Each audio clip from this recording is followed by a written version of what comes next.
Hello મિત્રો, હું છું Parmar Subhash SP online tuition ક્લાસીસમાં આપનું હાર્દિક સ્વાગત છે. આજે વિદ્યાર્થી મિત્રો આપણે ધોરણ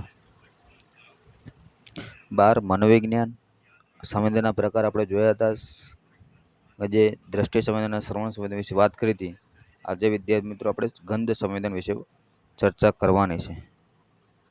તો જોઈએ આપણે ગંધ સંવેદન કોને કહેવાય. ગંધ સાથી આપણે પારખી શકીએ.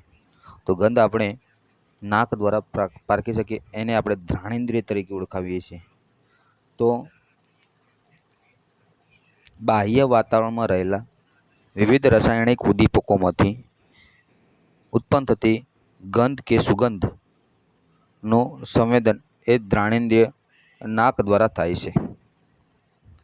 તો ભાઈ ગંધ અને સુગંધનું આપણે શેના દ્વારા આપણે સંવેદન થાય છે? તો ઘ્રાણેન્દ્રિય એટલે નાક. ઘ્રાણેન્દ્રિયનો મતલબ શું થાય છે? નાક દ્વારા આપણને જોવા મળે છે.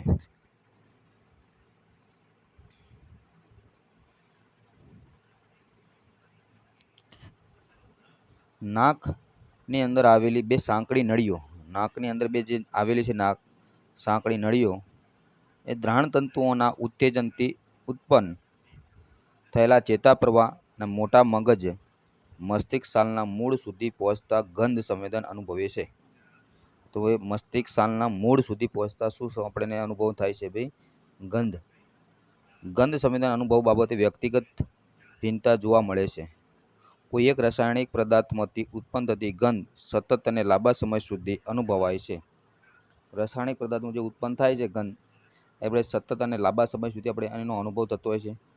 એ પદાર્થો સંવેદનશીલ હોય છે. ધીમે ધીમે તે ઘટતા તેનાથી ટેવાઈ જઈએ છીએ. તો હેનિંગે ટોટલ 6 પ્રકાર આપ્યા છે. કેટલા પ્રકાર આપ્યા છે? 6. ગંધના કેટલા પ્રકાર આપ્યા છે? 6 પ્રકાર આપ્યા છે. એક બળતી વસ્તુની ગંધ, સડેલી વસ્તુની ગંધ, ઇથરની ગંધ, તો જે દર્દીના વાડકાપ દરમિયાન બેભાન કરવામાં આ ડાઇથિન ઇથરનો ઉપયોગ થાય છે. મસાલાની ગંધ, રાળની ગંધ અને સુગંધ.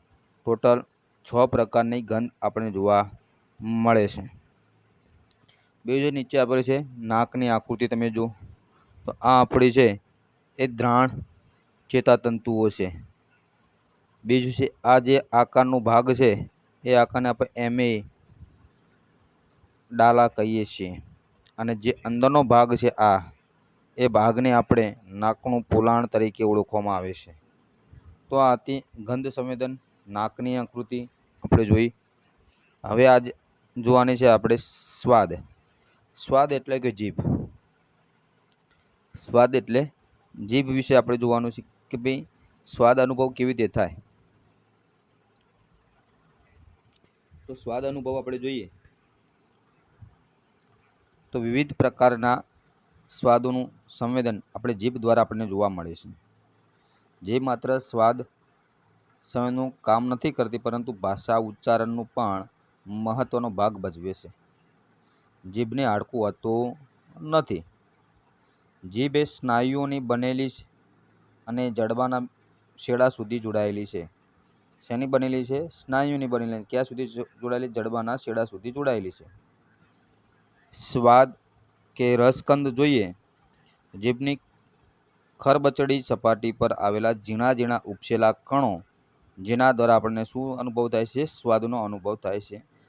તેને આપણે સ્વાદ કણો કે રસકંદ પણ તરીકે ઓળખવામાં આવે છે. સ્વાદ કણો નીચેના સ્વાદ ગ્રાહકો તંતુઓના છેડા આવેલા છે. તેમાંથી ઉત્પન્ન થતા ચેતાપ્રવાહ મગજના મધ્યસ્થ અને ખાંચાની બરાબર પાછળમાં આવેલા સ્વાદને સંવેદન ક્ષેત્ર સુધી પહોંચતા આપણે સ્વાદ અનુભવ થાય છે. આયુર્વેદ દ્રષ્ટિએ મીઠો સ્વાદ, ખારો સ્વાદ, કડવો સ્વાદ, મુખ્ય 4 સ્વાદ ઉપરાંત તીખો અને તુરો સ્વાદ એમ કુલ 6 પ્રકારના સ્વાદ આપણને જોવા મળે છે. મુખ્યત્વે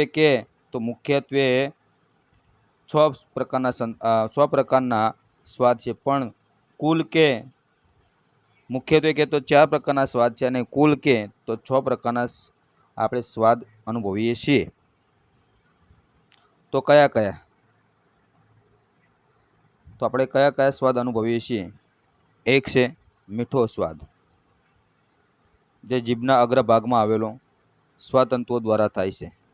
બીજો છે ખારો, જે જીભના બંને બાજુના ધાર ઉપર ટેરવાની પાછળનો ભાગ છે. તમે જુઓ, આ ખારો સ્વાદ આપણે જોવા મળે. અહીંયા આપણને કયો સ્વાદ જોવા મળે છે? ખારો સ્વાદ, જે બે ભાગની અંદર આવેલો છે. અહીંયા આપણે જીભના ટેરવાની જોઈએ આપણે, એ મીઠો સ્વાદ આપણે જોવા મળે છે. ખાટો સ્વાદ તમે જુઓ, આ ભાગ છે એ કાં આપણે ખાટો સ્વાદ જોવા મળે. અને કડવો સ્વાદ છે એ જીભના પાછળના મૂળ ભાગની અંદર આપણને કડવો સ્વાદ જોવા આપણે મળે છે. તો મુખ્યત્વે કુલ 4 પ્રકારના સ્વાદ છે અને કુલ કે તો 6 સ્વાદ છે. હવે આપણે જોઈએ સ્પર્શ સંવેદન. સ્પર્શ સંવેદનની અંદર સમગ્ર શરીરતંત્ર, ત્વચામાં પથરાયેલા સંવેદનો તંતુઓ દ્વારા વિવિધ પ્રકારના 4 સ્પર્શ જોવા મળે છે. તો કયા કયા પ્રકારના સ્વાદ અનુભવ થાય છે? સુષ્મનતા, ઉષ્મનતાનો મતલબ થાય છે ગરમી. શીતળતા, શીતળતાનો મતલબ થાય ઠંડી. સ્પર્શ કે દબાણ, અને બીજું છે વેદના. આપણને જે વાગ્યું છે એ તમને આ ફોટા દ્વારા તમે જોઈ શકો છો. ઉપરના ભાગની અંદર આપણે વેદના થાય છે. તમે જો અહીંયા આપેલી સ્પર્શ, પછી આપણને અહીંયા ગરમી અનુભવ થાય છે, નીચે ઠંડી, સૌથી નીચેનું આપણને દબાણ જોવા મળે છે.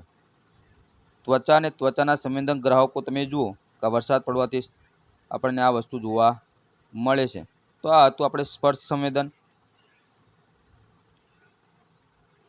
હવે વિદ્યાર્થી મિત્રો, જો આ વિડીયો તમને સારો લાગે તો આપણા મિત્રોને શેર કરજો, લાઈક કરજો અને સબસ્ક્રાઈબ કરવાનું ભૂલતા નહીં. જય હિન્દ, જય ભારત.